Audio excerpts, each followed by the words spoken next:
certainly are lovely. I mean, they're even sticky from the juice that's leaked out. And the color. You're getting color on your hand already. Oh, yeah. Color is fantastic.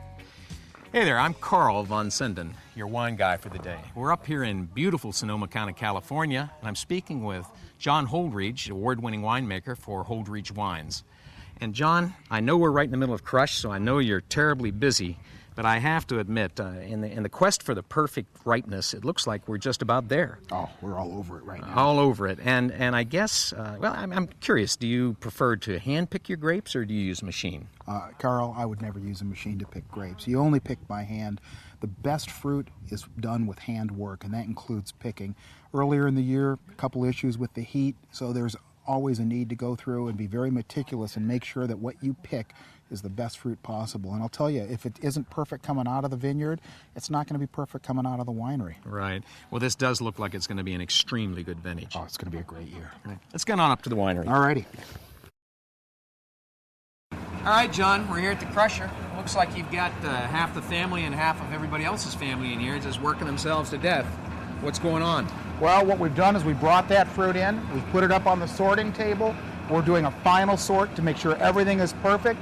It comes through the destemmer, and then any other material, little pieces of green, we're pulling stems out of there, and once that's done, we'll put it into the fermenter. All right. Because we don't use pumps here, everything's by gravity, to get this fruit up on that sorting table, we're going to lift it up, and we're going to dump it onto the sorting table with the forklift. At the winery, white grapes go off to be crushed and pressed. Now, they may be chilled first, but the winemaker's main goal is to get the clear, fresh juice flowing from the grapes. Now, red grapes go to the crusher to have their skins broken and stems removed, but they don't go to the press until after fermentation. Thus, the big difference between making white wine and red wine is that the juice is fermented in white without the skins for white wines, whereas for red wine, the juice ferments with the skins. In fact, that's how red wine gets its color. The flesh of almost all red wine grapes is colorless, which is why you can make white wine and rosé out of red grapes. In here, small pieces of stem can break off. We call them jacks because they look like the jacks that you played with when you were a kid.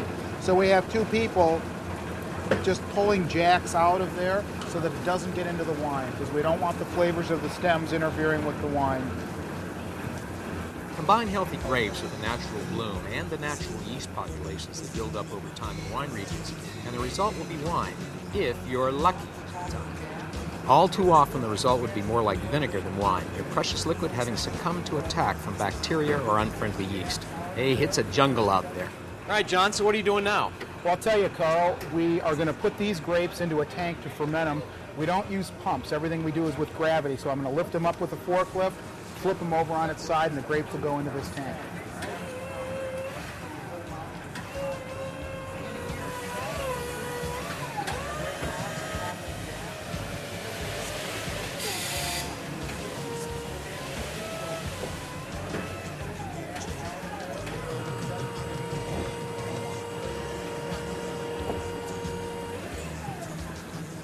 All right, we got a gift wrap package here, John, so why don't you explain what we're looking at? Well, this is some Pinot Noir that we just crushed this morning, and this is the fruit. It's cold soaking. Right now, this is about 38 degrees, and it's going to sit here and soak like this for a week before we let fermentation start. So the container itself is a cold soak container. This is an old dairy tank built in the 40s. It was used at a dairy for many years. It's very popular amongst Pinot Noir makers because they really hold the cold very well, and we can really extend our cold soaks. I go a minimum 7 days, sometimes up to 10 days cold soaking, and the longer you soak, the more flavor, the more color, the more extraction you get out of it. And I've noticed you don't break the skin on your Pinots then, do you? No, we try to get as much whole berry in our wines because what we want is the stuff from the skin, not the stuff from the seed. So we don't like to break it open. We want the tannins, the color, the flavors from the skin. We don't want the harsher phenolics that come out of the seeds.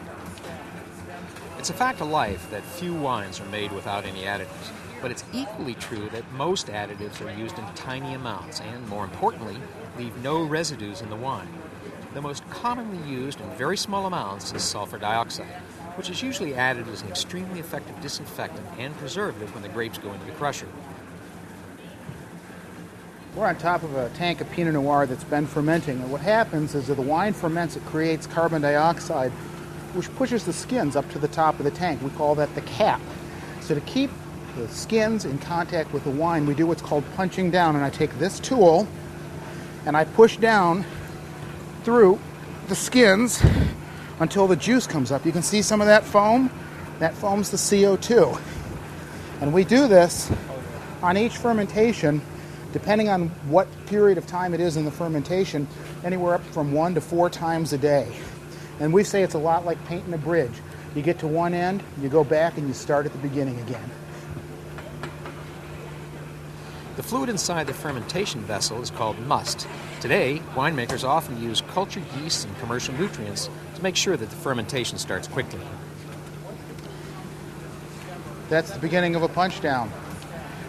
This wine's been going about a week of fermentation, so it's pretty easy to punch down. But when they're first starting, it's like going through a brick wall.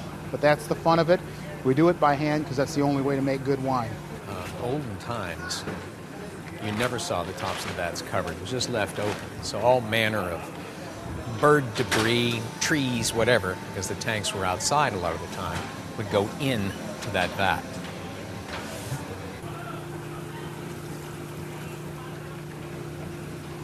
No fresher than that. It's like This is the fruit of the gods before the gods even know they've got fruit. Oh, that's fantastic. A little charge. Oh, yeah.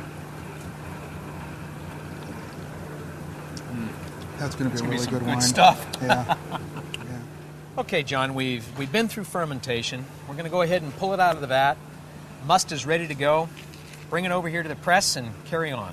Well, basically what we do is we shovel it out into those bins you've been seeing in there, lift it up with a forklift. Again, we're not using a pump. We have a hopper that comes over the top, and we dump it in with the forklift. It comes into the press. The press has a bladder. It just squeezes very gently.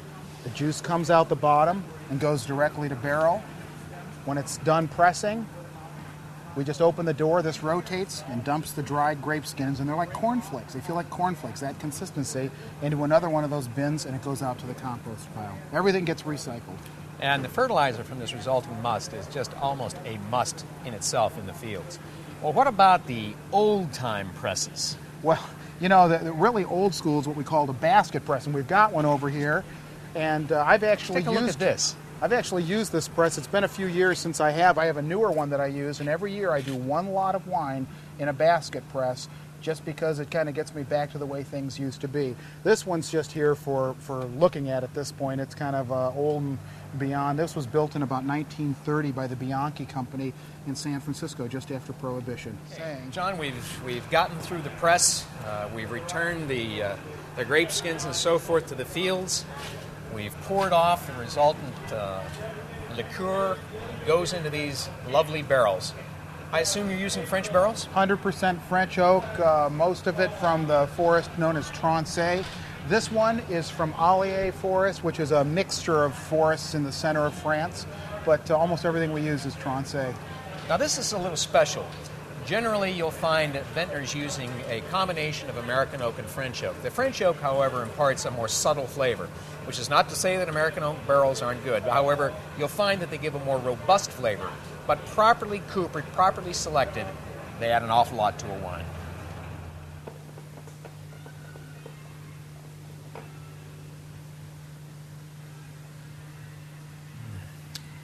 You know, John, after stomping through the fields, after fighting the weather, fighting the freeze, worrying about the rain, it's a long journey.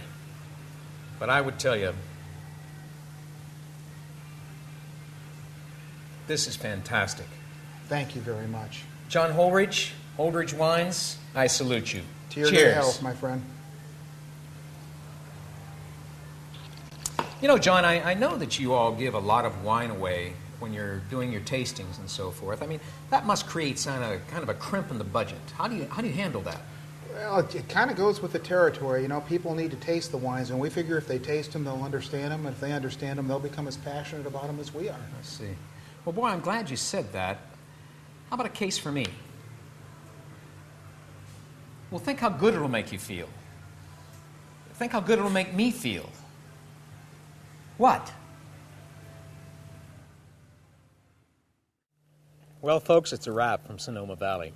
I think you can see how hard these people work and the fact that it isn't just a matter of squeezing some grapes into a bottle. We really have some wonderful wine and some wonderful winemakers in this part of the country. Stick with us because we'll be visiting various other parts of the country, and we'll also be doing an immediate stint on how to taste that lovely wine that we've just prepared. So until next time, I'm your host, Carl von Senden. Thanks for watching.